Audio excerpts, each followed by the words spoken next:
ሰማሃል መለስ ትግራይን አናወጠችው። ሰላም ውድ አምሮ ቤተሰቦቻችን እንደምን አላችሁ?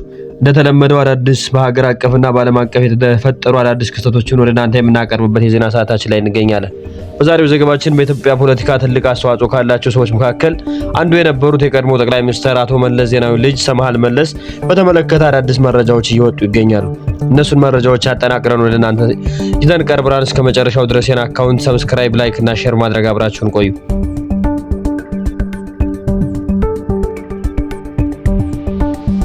የቀድሞ ጠቅላይ ሚኒስትር አቶ መለስ ዜናዊ ልጅ ሰማሃል መለስ በቅርብ በትጋት ሚዲያና በሌሎች መድረኮች ላይ በሰጠችው ተከታታይ ቃለ መጠይቅ በትግራይ ፖለቲካ መድረክ እጅግ አናውጣዋለች። ሰማሃል እውቀትና ፖለቲካ ትንታኔ ችሎታዋን ከሟች አባት የቅርብ ጓደኛ ከፕሮፌሰር እንድሪያስ እሸቱ የቀሰመች መሆኑን በመጥቀስ በትግራይ ክልል ውስጥ ስር የሰደደው የሙስናና የኮንትሮባንድ ንግድን በግልጽ አጋልጣለች። ሰማሃል በንግግሯ ትኩረት የሰጠችው በትግራይ የኮንትሮባንድ የወርቅና የማዕድን ንግድ ላይ ሲሆን በዚህ ህገወጥ ተግባር ውስጥ ስማቸው በግልጽ እንዲነሳ ያደረገቻቸው የክልሉ አመራሮች ፈትለወርቅ ገብረ እግዚአብሔር እና ጀነራል ምግበይ ኃይሌን ነው። እንደ ሰማሃል ገለጻ እነዚህ ግለሰቦች የትግራይን ሀብት ምንጭ ለህዝብ ጥቅም ከመዋል ይልቅ በኮንትሮባንድ አውታር በመጠቀም ለግልና ለቡድን ስልጣን ማስጠበቂያ እየዋሉት እንደሆነ ገልጻለች። ይህ አነጋጋሪ ክስ የፈጠረው መነቃቃት እንደተጠበቀ ሆኖ በህዝብና በፖለቲካ መድረክ ጠንከር ያለ ሁለት ጎራ ክፍፍል ፈጥሯል። አንደኛው ወገን ሰማሃል እነዚህን ታላላቅ የትግል ሰዎችን ለምን ትነካለች? የህወሓትን ታሪክ ለማጥፋትና የአባቷን ስም ተጠቅማ የክልሉን አመራሮች ለመጉዳት የምታደርገው ጥረት ተገቢ አይደለም ሲሉ፣ በሌላ በኩል ደግሞ እሷ የምታነሳቸው ነጥቦች ትክክል ናቸው፣ የክልሉ አመራሮች በሙስና የተዘፈቁ ናቸው ብለዋል። ለነዚህ ለተሰነዘሩባቸው ጥያቄዎች ምላሽ ለመስጠትና ሀሳቧን ለማጠናከር በድጋሚ መድረኮችን ለመጠቀም የምታነሳቸውን ጉዳዮች ከግል ፍላጎት በላይ ህዝብ ጥያቄ መሆናቸውን የምትገልጸው የሰማሃል ንግግር በዚህ ብቻ አላቆም። እንደነ ደብረጽዮን ገብረ ሚካኤል ጨምሮ በክልሉ ከፍተኛ አመራሮች ላይም ከፍተኛ ስንዝር ሰንዝራለች። በተለይም በአቶ ጌታቸው አሰፋ ጋር ያለው ንትርክ እጅግ አሳሳቢ ሆኗል። ሰማሃል አቶ ጌታቸው አሰፋ ለአባቷ ለመለስ ዜናዊ የሚቀርቡት የደህንነት ሪፖርት ጥልቀት የሌለውና የአባቷን ጥናት የማይመጥንና መረጃዎችን በማዛባት መሪውን ለማሳሳት የሚሞክር እንደነበር ትገልጻለች።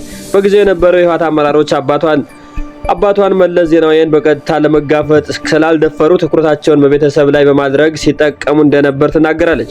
እነዚህን ሪፖርቶች ሲመለከቱ ጥልቀት የሌላቸውና ንቁ ያልሆኑ በሚል ኮሜንት ሰጣቸው አቶ ጌታቸው ከፍተኛ ቁጭትና ንዴት ሊሰማቸው ነበር ብላለች።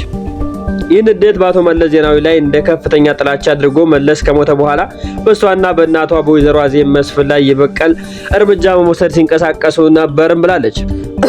ከዚህም ባሻገር አቶ ስብሃት ነጋን እንደ ምሳሌ በመጥቀስ መለስን ለመጣልና ከስልጣናቸው ለማውረድ የነበራቸውን ፍላጎት የህወሓትን መዋቅር በመጠቀም መለስን ለመጉዳት ሲያስቡ እንደነበር ታስታውሳለች። ቀደም ሲል በአቶ መለስ ዜናዊ ሚስት በወይዘሮ አዜብ መስፍንና አህመድ ቡድን መካከል የነበረው ከፍተኛ መገዳደርም ከዚህ ውስጥ ትግል አካል እንደነበር ሰማሃል በግልጽ ተናግራለች። በእነዚህ ሁለት የፖለቲካ ውዝግቦች መሃል የወልቃይትና የራያን ጉዳይ ተነስቶ እነዚህን አካባቢዎች በግድ ትግራይ ማድረግ አይቻልም በማለት ይህ አካሄድ ህዝብን ፍላጎት ያላገናዘበና በታሪክ ማንነታቸው ላይ የሚፈጸመው ግፍ መሆኑን ትገልጻለች።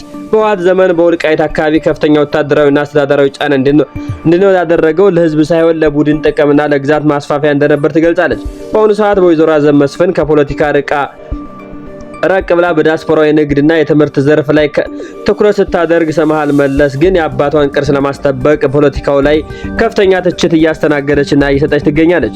የሰማሃል ንግግር የትግራይ የፖለቲካ እውነታን በስፋት በመተንተን ከነበሩ ታሪካዊ ስህተቶች በመማር ወደፊት መጓዝ እንደሚገባ የሚያሳስብ ሲሆን የሰማሃል ድፍረትና የክልሉ የፖለቲካ መመራት ላይ ላሉት የቀድሞ አመራሮች ትልቅ የፖለቲካ ፈተና ሆኖ ቀጥሏል። ውድ አምሮ ቤተሰቦቻችን ዛሬ ያዝናቸው መረጃዎች እነዚህን ይመስሉ ነበር። በቀጣይ አዲስ መረጃዎች ሲለቀቁ ቀድሞ ወደ እናንተ እንደርሱ የና አካውንት ላይክ፣ ሼር እና ሰብስክራይብ ማድረግ አትርሱ።